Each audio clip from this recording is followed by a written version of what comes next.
Hai teman-teman, kali ini kita akan membahas salah satu metode untuk menyelesaikan problem pemrograman linear, ya, yaitu dengan menggunakan metode simplex. Hari ini kita fokus untuk soal memaksimumkan, dan bentuknya juga sudah standar ya. Maksudnya, fungsi objektifnya memaksimumkan sesuatu dan constraint-nya atau fungsi kendala sudah dalam bentuk pertidaksamaan kurang dari semua. Nah, bagaimana cara kita menyelesaikan metode simplex? Langkah pertama adalah kita ubah ke dalam bentuk kanonik. Nah, untuk mengubah bentuk standar ini menjadi bentuk kanonik, caranya adalah kita ubah tanda pertidaksamaan ini menjadi tanda sama dengan, ya. Jadi kita berkenalan dengan apa yang disebut sebagai variabel slack atau slack variabel. Contohnya misalkan x1-nya 3 gitu ya, x2-nya 2 misal. Itu betul, ruas kiri kan 5 kurang dari sama dengan 6. Akan tetapi agar dia benar-benar pas sama dengan 6, maka kita perlu menambahkan angka 1 ya. Nah, di sini kita sebut sebagai S. Nah, sebut saja nanti S1 ya, sama dengan 6 ya. Nah, sama constraint yang kedua juga seperti itu, 9x1 ditambah 5x2 ya. Nah, kita sebut S2 di sini sama dengan 45. Seperti itu ya untuk constraint. Nah, bagaimana untuk fungsi objektif? Fungsi objektifnya tetap sama ya, tetapi memang kita tambahkan ya S1 dan S2 di fungsi objektif, akan tetapi koefisien di depannya adalah 0. Berarti kita punya maksimumkan Z sama dengan 8x1 ditambah 5x2 ditambah 0S1 ditambah 0S2 ya. Kalau kita pindahkan ruas kanan ke ruas kiri, maka menjadi Z dikurang 8x1 dikurang 5x2 dikurang 0S1 dikurang 0S2 ya, sama dengan 0. Nah, inilah dia bentuk kanonik kita. Nah, sekarang setelah kita ubah ke dalam bentuk kanonik, kita tuangkan ini semua ke dalam apa yang disebut sebagai tableau ya, bukan tabel tetapi tableau. Nah, kita lihat di sini variabel yang terlibat itu adalah Z. Jadi kita sebut ini tableau 1. Kita punya Z, X1, X2, S1, S2. Nah, nanti kita punya juga ruas sisi kanan, right hand side ya. Nah, jadi kita lihat aja di sini. Untuk yang pertama ini Z-nya, angka di depan Z itu 1 ya.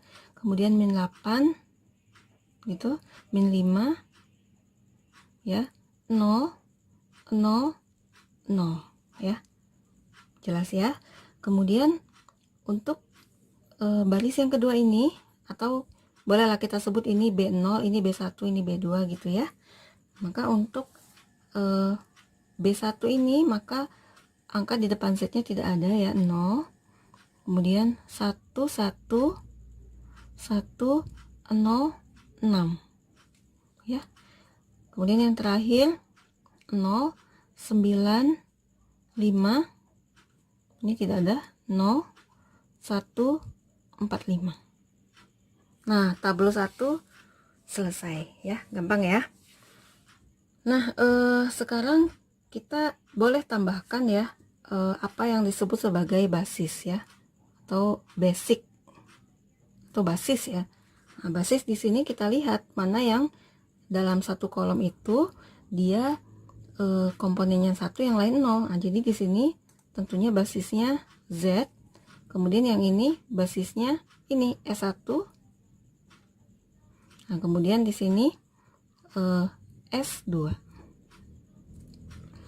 Nah, apakah tableau 1 ini sudah optimum?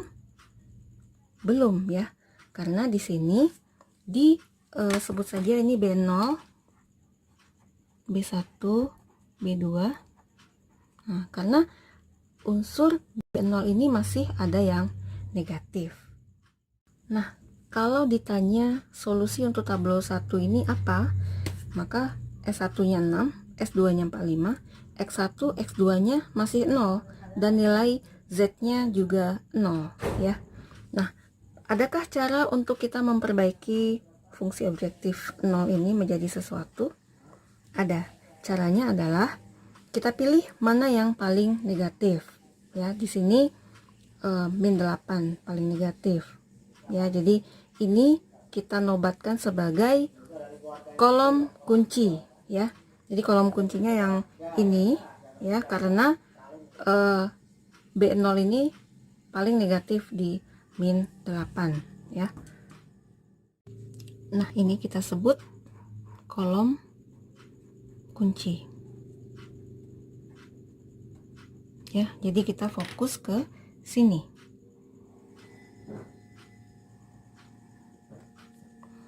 Nah, setelah itu kita butuh memilih baris kunci.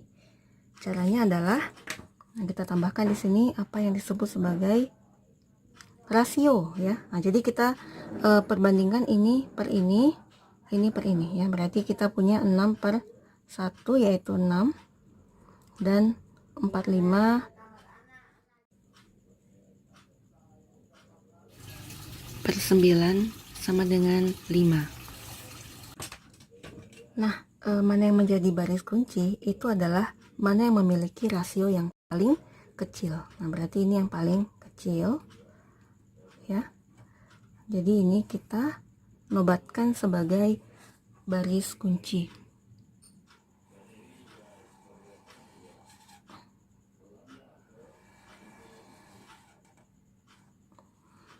ya.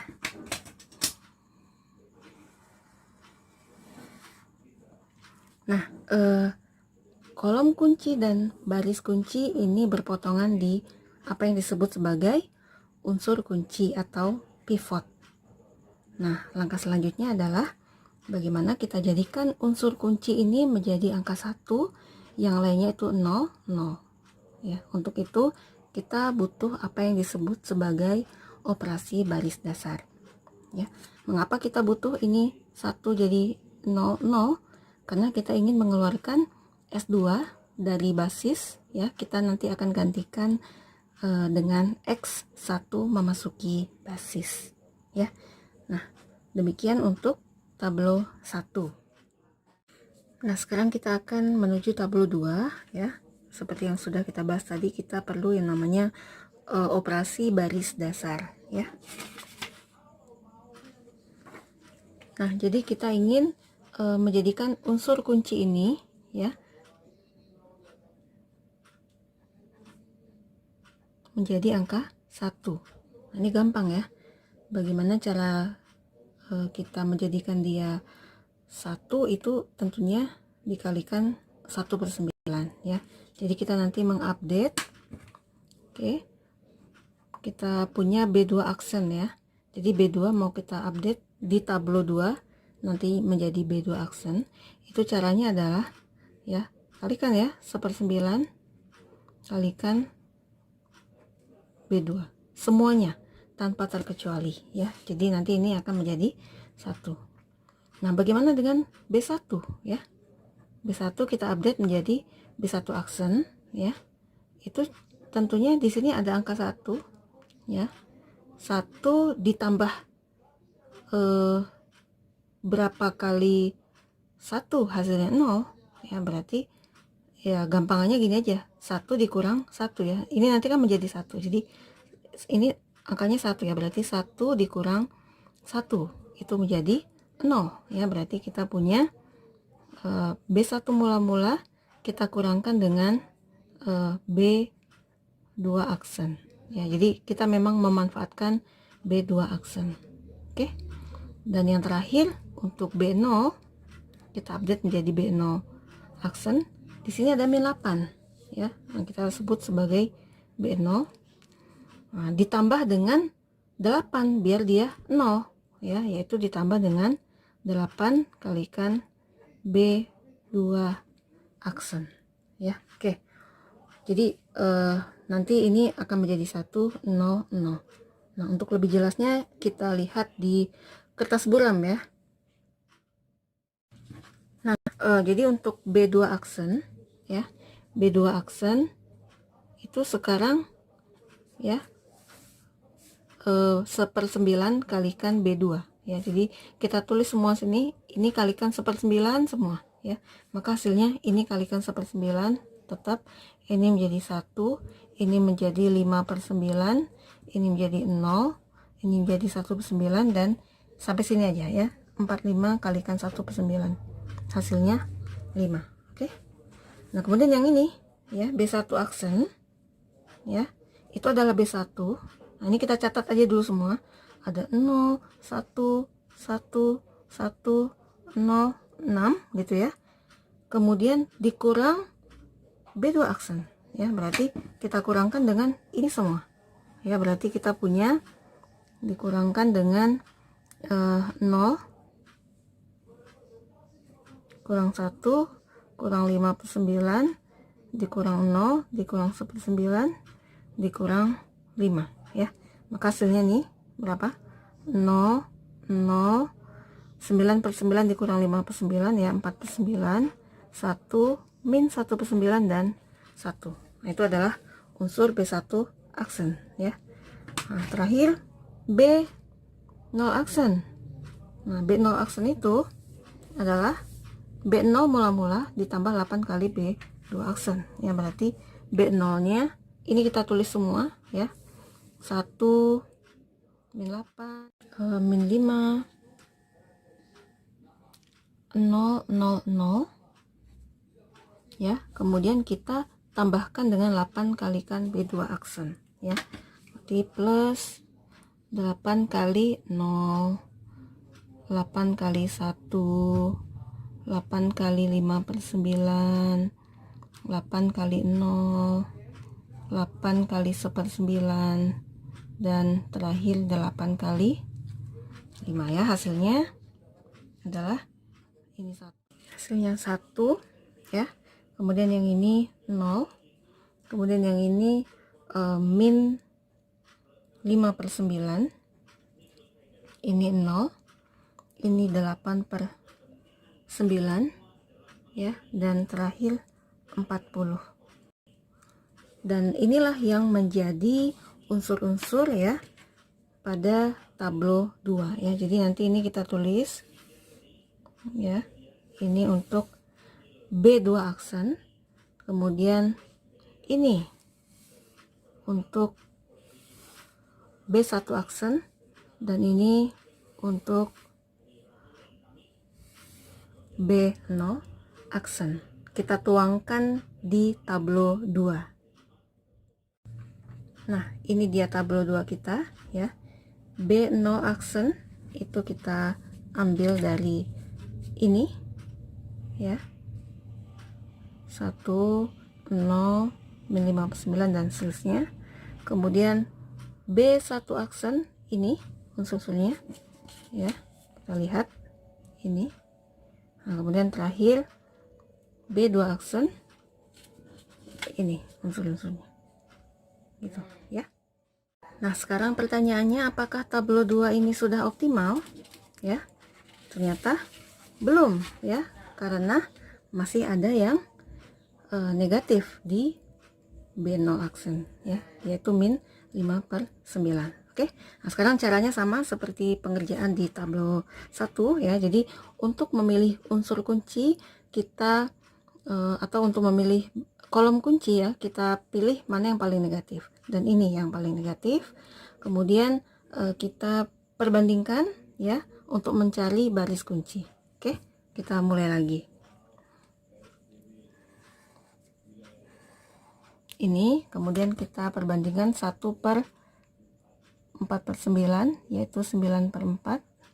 Kemudian ini 5 dibandingkan dengan 5/9 ya, yaitu 5 dikali 9/5 yaitu 9. Berarti yang paling kecil yang akan menjadi baris kunci adalah ini ya. Berarti perpotongan antara baris kunci dengan kolom kunci ini adalah unsur kunci. Nah, kita tahu ya di sini basisnya tetap Z yang ini ya. Ini S1 dan ini X1 ya. Nah, nanti ini akan menjadi 1 ya, unsur kunci ini, dan ini 0, ini 0 ya. Jadi nanti S1 akan keluar dari basis digantikan dengan X2 ke sini. Oke. Nah, sekarang kita perlu operasi baris dasar ya untuk menjadikan ini 1.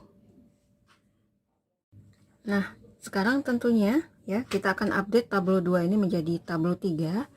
Jadi kita ingin nanti B1 double aksen ya. Ini akan menjadi 1. Caranya adalah tentunya semua unsur di sini dikalikan dengan ya 9/4.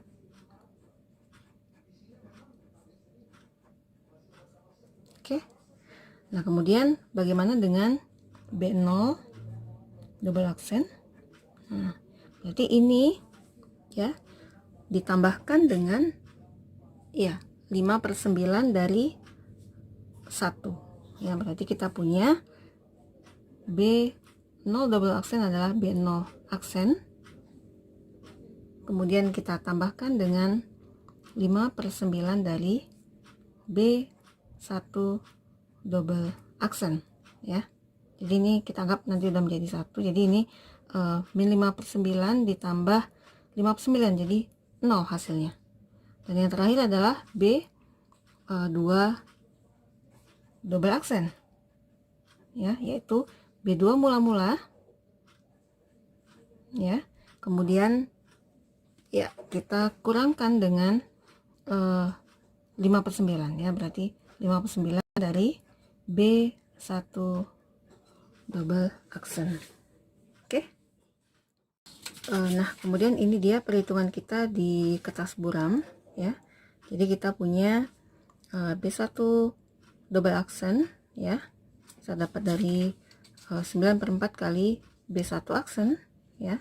Ini semua unsur dikalikan dengan 9/4 ya, berarti ini 0 ya, 0 1 9/4, ini min 1/4 ya, dan seterusnya ya. Jadi silakan diverifikasi. Inilah dia hasil perhitungan kita, dan unsur-unsur inilah yang akan mengupdate tableau kita ya di tableau 3. Nah, ini dia tableau 3 kita, dan kabar baiknya sudah tidak ada lagi unsur di B0 double aksen ini yang negatif ya, berarti tableau ini sudah optimal ya. Nah, kalau ditanya mana solusi optimalnya ya, ini basisnya kita isi dulu, ini Z, ini tentunya X2 di sini dan X1 di sini ya. Nah, jadi kita lihat ya, solusi optimalnya adalah X1 nya 15/4, X2 nya 9/4, dan nilai Z nya adalah 41 1/4 ya. Nah, seperti itu ya. Jadi kalau kita lihat soal awal ya, soal awalnya ya, selesaikan dengan metode simplex ya, ini sinkron kalau kita masukkan nilai-nilai solusi optimalnya ini ya. Jadi X1 15/4 ya, masukkan ke sini, dan X2 nya 9/4 ya, substitusi ke sini, maka nanti akan diperoleh hasil Z nya yaitu 8 kalikan 15/4 ditambah 5 dikalikan 9/4 ya, hasilnya adalah 41 1/4. Begitu.